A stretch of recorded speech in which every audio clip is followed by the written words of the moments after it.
And we are back here to look at the Dynasty Fantasy Football trade market, look at the player values right now to see what kind of deals we can do in our Dynasty leagues. We're going over all the players this season by the threes. We take 3 players, we go from the top of ADP, and we're working our way on down.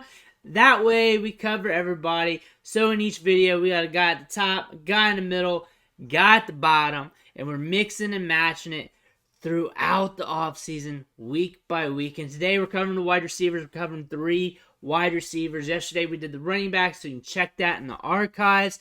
This is something you're just into the player values and making your own decisions on these players. I'm your guy. Smash that subscribe button. I'm here to help you out, build your dynasty teams, get you ready for them rookie drafts and everything else. But let's dig into this. Our first wide receiver is highly priced as we're working down ADP from player to player, looking at their player values. And we're talking about Amon-Ra St. Brown from the Detroit Lions. Right now in ADP is the wide receiver 8, 12th overall. He's 23 years old, so youth is on his side. Last year, he had 5 wide receiver 1 games, 3 wide receiver 2 performances, 12 double-digit PPR performances, and averaged 16.7 PPR points per game. All this is per RotoViz. Had 136 targets on season, one of the top wide receivers in the league in targets, a 28% target share, 59 air yards per game, and 25% share of the team's passing air yards. Guy gets a lot of volume, gets a lot of targets his way, allows him to put up fantasy stats. But we're going to the trading analyzer. We want to see what the market thinks about him right now. Trading analyzer, calculator over at DLF. In 1 QB leagues, he's worth more than the 102, but less than the 101. When you add it all together, it's like the 102 plus a late first. In 2 QB / Superflex, he's worth around 102, 103-ish per that. But going to the trade finder, when we look at actual trades that happen per my fantasy league, we got Trey Lance and a 2024 first in 2 QB. DJ Moore, Calvin Ridley, 308 and 408. We got one for Kenny Pickett in 111. Kyler Murray in 2 QBs, just straight up. CJ Stroud straight up. That makes sense per the analyzer here because he's 102, 103-ish. Stroud sometimes in that range, really close to that range. Kadarius Toney in a 2024 first. There are some leagues here that you're looking at. He is going for a little bit of a discount on the trade market, being valued a little bit less than what his ADP says. And then there are other leagues here where you're seeing him being valued.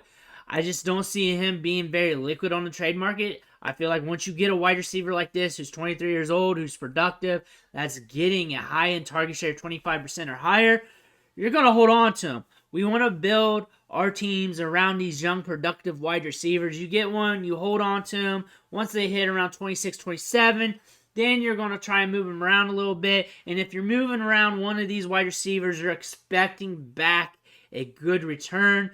So per trade finder, per the analyzer, these values might be relative to a scale when you're looking at just as a gauge. But honestly, when you look at a player like this and you don't think they're going to be that liquid due to how they are as an asset, you're probably going to guess the price is going to be a shade higher than what it's being listed. And it makes sense because not everybody's going to come off that player as easily. Again, guys who are highly rated, who are highly valued, if you're rebuilding, retooling, and you got to deal that one asset, of course, you're going to expect a large return. And if you don't get a large return of what you want, then you don't do the deal. If you're looking to get him, you're going to have to pay up. Maybe some deals here. Looks like it's a little bit of a discount, so you might be able to catch him on the cheap. Again, always kick the tires on these players. But for a middle guy in ADP that we're going to be talking about today that you may want to kick the tires on, decent discount here, Tyler Lockett of the Seattle Seahawks. Wide receiver 46 in ADP, being drafted at 102 overall. Turns 31 in September, so he's old. You only got a few more years left, if that much. If that much. He's signed with Seattle through 2025, but he has an out due to dead cap at the end of this year. So this could be his last year in Seattle, unless things change with his contract, because due to the dead cap situation. Last year, he had 3 wide receiver 1 games, 6 wide receiver 2 games, 12 double-digit PPR fantasy performances. The year prior, he had like 5 wide receiver 1 games, and the year prior to that, he had 5 wide receiver 1 games. So he has been productive. He's pretty steady. Over the course of the last 3 years, he's been averaging around 15 PPR fantasy points per game. This is all per Rotoviz, so if I'm wrong, they're wrong. 74.2 air yards per game is what he's averaging last season, so he still gets those deep targets, even with DK Metcalf getting deep targets, and he's still getting a 23% target share, which is rather solid, propping up his production there a little bit. And he's also getting a good 30% share of the passing air yards. You got a good target share, you got good air yards, deep targets. That's good to go. They drafted Jackson Smith and Jigba. Expect there to be still some development there. Expect Lockett to get his this season as long as he's healthy on the field. Can Geno continue to play this well? Can he continue to fuel the fire? We are going to have to wait to see on that. But going to the trade analyzer, how is he being valued on the market? That's what we're here for. 1 QB leagues on the calculator worth around a mid-second, the 204 range-ish, somewhere around there. Superflex 2 QB, late second, 208 range. Usually the difference between 1 QB, Superflex, about 4, 5, 6 picks. Usually that's the difference in ADP. Trade Finder here. 1 for 1 with Ezekiel Elliott. What the hell?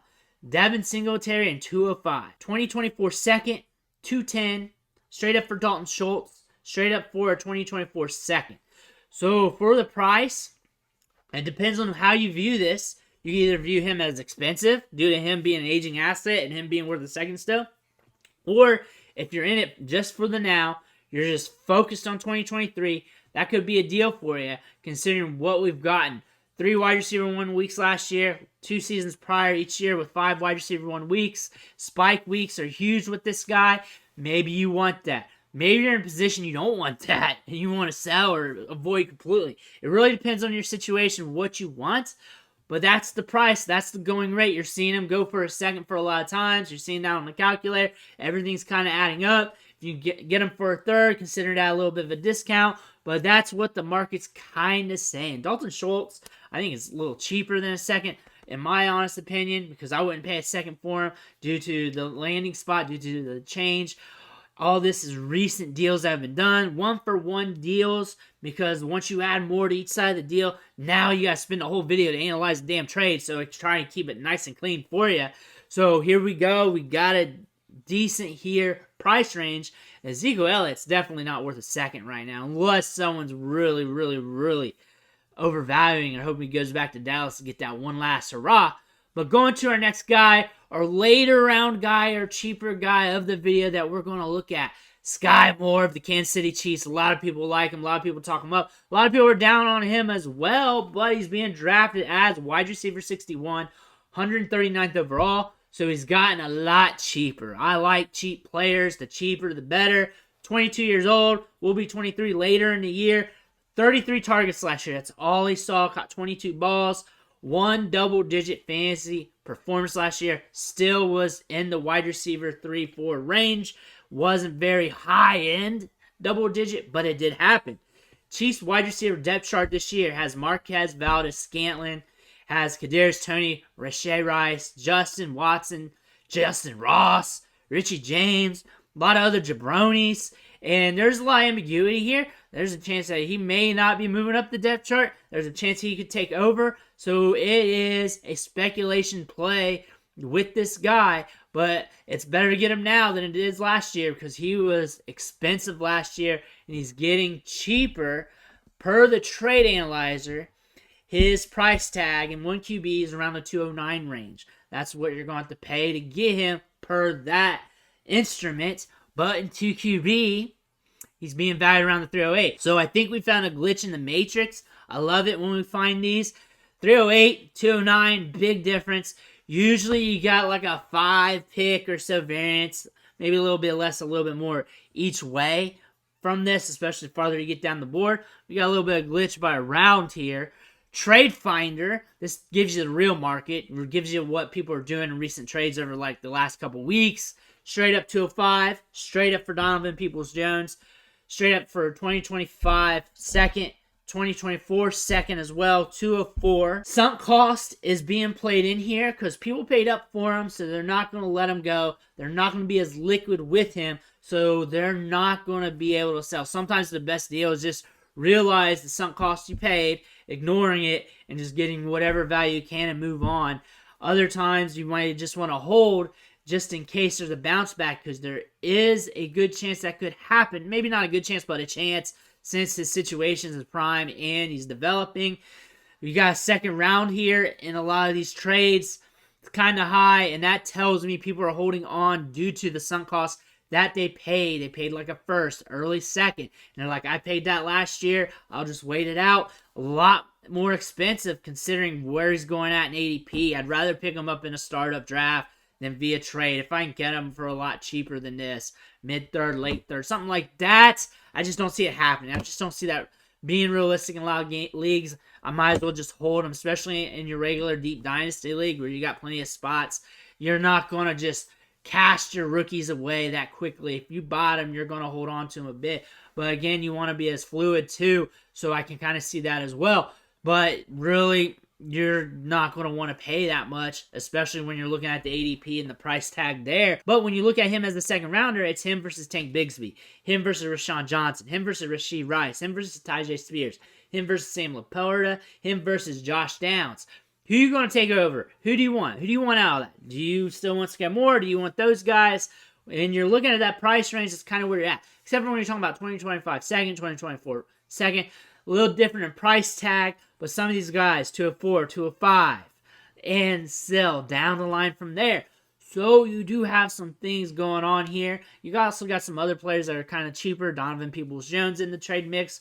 So you're going to have to kick the tires either way of what you want to do. But we got a baseline here to look at. And his sunk cost is going to be a huge variable depending on what you want to do with him, because that's going to be at play when you're looking at the trade negotiations. Is this person willing to let go at a price that's palatable for you? Because we really want players at discounts. We don't want to pay full price. We don't want to pay to give you a deal. This is how we win. We try to get on the cheap. So we're trying to get them steals, and we notice them slipping in ADP. Is it going to slip on the trade market? The odds are it might not. It might not. But those are three wide receivers we're looking at the trade market today. We're analyzing their value, how Dynasty gamers are thinking about them, trying to get in their heads so you can get in your managers' heads in your leagues and start thinking what they're doing. And if you got any ideas, players you want me to talk about, drop that in the comments below. Make sure you smash that subscribe button on the way out, and I'll catch you on the next video.